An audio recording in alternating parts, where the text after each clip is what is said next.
选战倒数，陈时中到木栅参香拜票，指导蓝营票仓。近期对手猛打疫苗采购争议，黄珊珊重话批评谋财害命。陈时中前一天专访坦言感到心冷。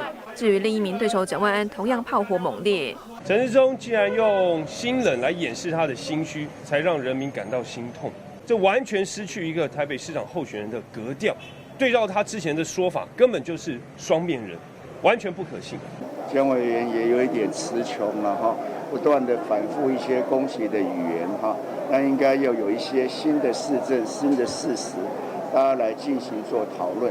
陈时中不止深陷疫苗攻防战，竞选团队近期频出包，无论是免治马桶还是盗图争议，都被对手紧追猛打。陈时中认为蓝白攻击他是一种选战策略，目的在争取仇恨陈时中的选票。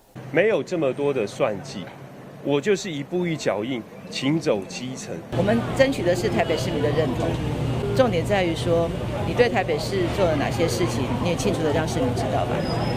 我觉得市民不是我们用抢的就可以抢到。对于陈时中评论黄珊珊没有宏观政策规划，黄珊珊说，陈时中也只当过几年的部长，对于城市规划也只是一小部分，要他先去恶补市政。新唐电视台北综合报道。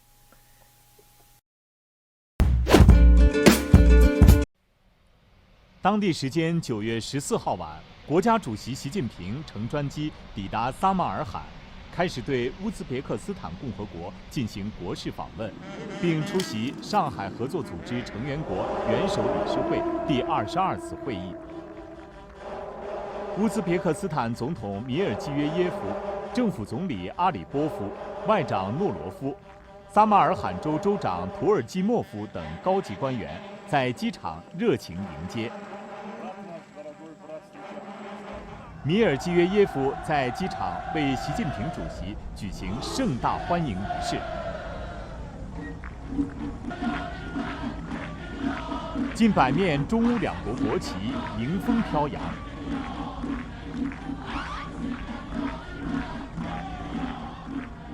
两国元首登上乌兹别克斯坦民族特色观礼台。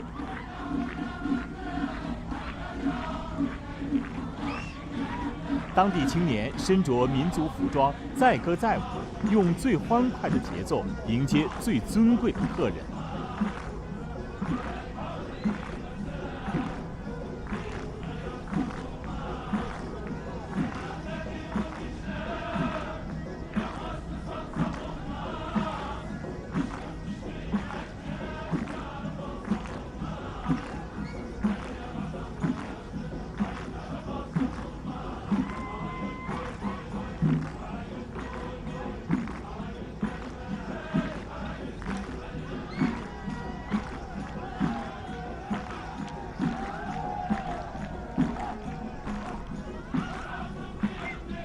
习近平发表书面讲话，代表中国政府和中国人民向乌兹别克斯坦政府和人民致以诚挚问候和良好祝愿。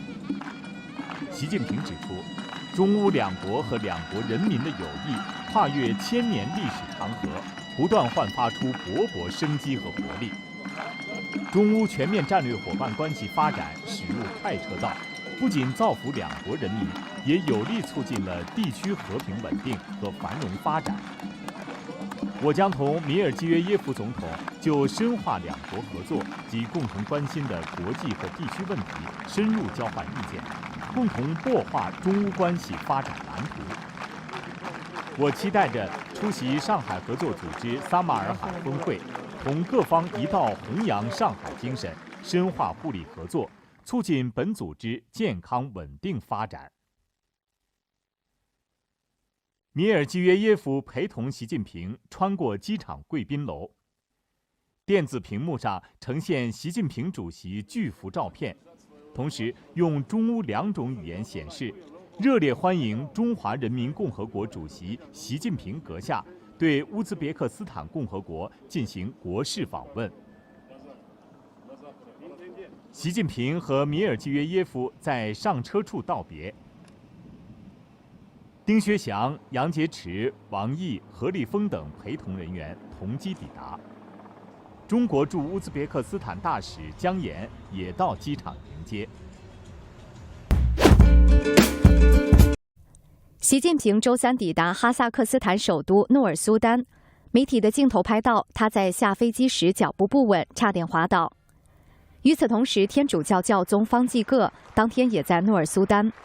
方济各被问到是否会会见习近平时，回答说，他本人还没有这方面的消息。今年7月，方济各曾表示，希望就任命中国的主教一事与北京延续达成的秘密协议。此举被外界认为是向中共屈服，无视中国境内天主教徒遭受的迫害。另外，习近平此行最令外界聚焦的是周四将在乌兹别克斯坦与普京会面，届时两人将出席在当地举行的上海合作组织峰会。克里姆林宫证实，双方将讨论乌克兰战争和其他议题，预计包括台湾。习近平正在寻求党内的第3个任期，而普京与西方的关系已经因为入侵乌克兰跌入谷底。外界认为，考虑到地缘政治局势，这次的会谈将具有特殊意义。澳大利亚总理阿尔巴尼斯周三表示，习近平应该告诉普京，入侵乌克兰违反国际法。Is that anyone who meets with Vladimir Putin reminds him of the obligation that international leaders have to uphold the international rules of law. 阿尔巴尼斯表达了澳洲对乌克兰的支持，谴责俄罗斯入侵乌克兰。新唐人记者李梅、明玉综合报道。The Korean Netflix original horror drama Squid Game has recently become popular worldwide. The plot of on-demand killing and organ trafficking is taken from a real-life scene. The horror scene of a doctor colluding with game staff to dig out the contestants' organs for sale is very realistic in this drama. The scene immediately caught the attention of the mainstream media. The British Daily Telegraph published a lengthy report about China's real-life Squid Game. Thousands of Chinese people have their organs stolen every week, and questions have been raised about why the rest of the world can't do anything about it. Zheng Zheng said that the scene of killing people and selling organs in Squid Game might be related to the documentary Kill to Live. A Korean reporter ventured deep into China to conduct field investigations and filmed it on the spot. It used strong evidence to prove that the Chinese government has been killing people and selling their organs. Zheng Zheng added that the real-life version of organ harvesting is crueler and scarier than Squid Game.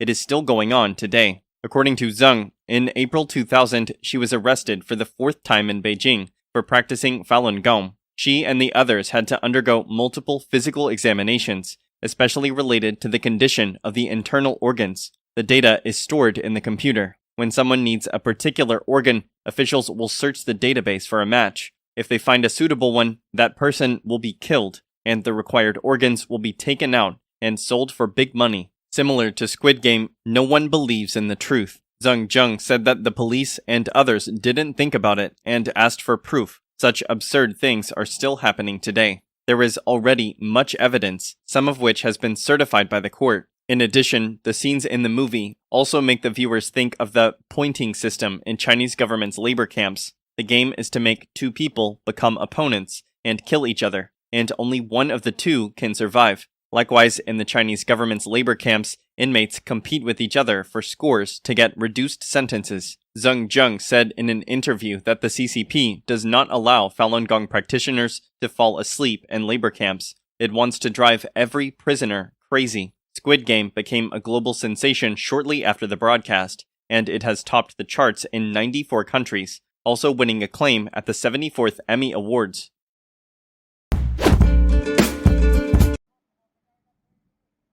金秋时分的撒马尔罕，阳光灿烂，秋高气爽。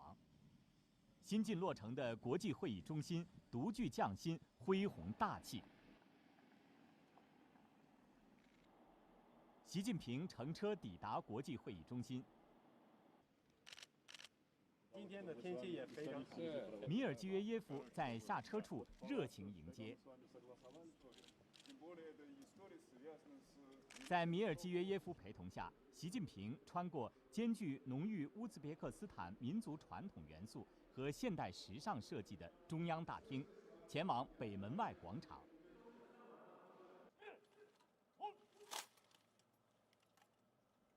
米尔季约耶夫为习近平举行隆重欢迎仪式。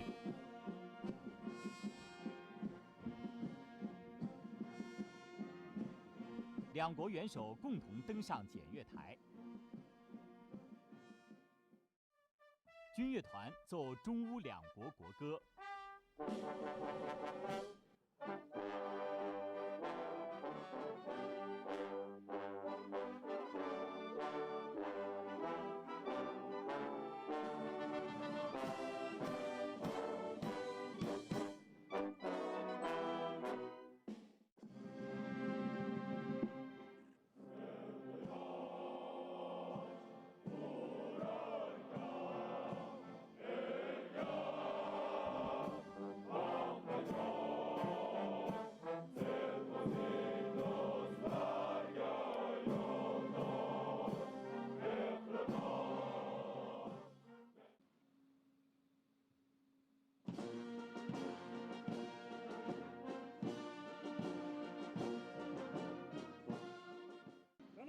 Xitoy Xalq Respublikasi raisi Xi Jinping, faxriy qorovul sizni。习近平在米尔季约耶夫陪同下检阅仪仗队。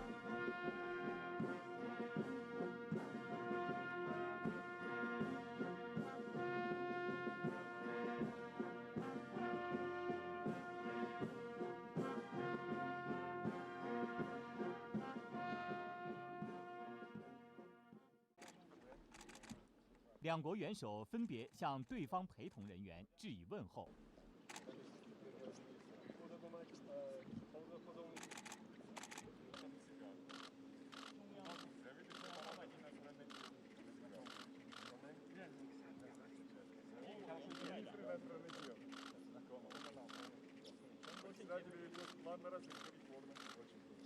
两国元首共同观看分列式。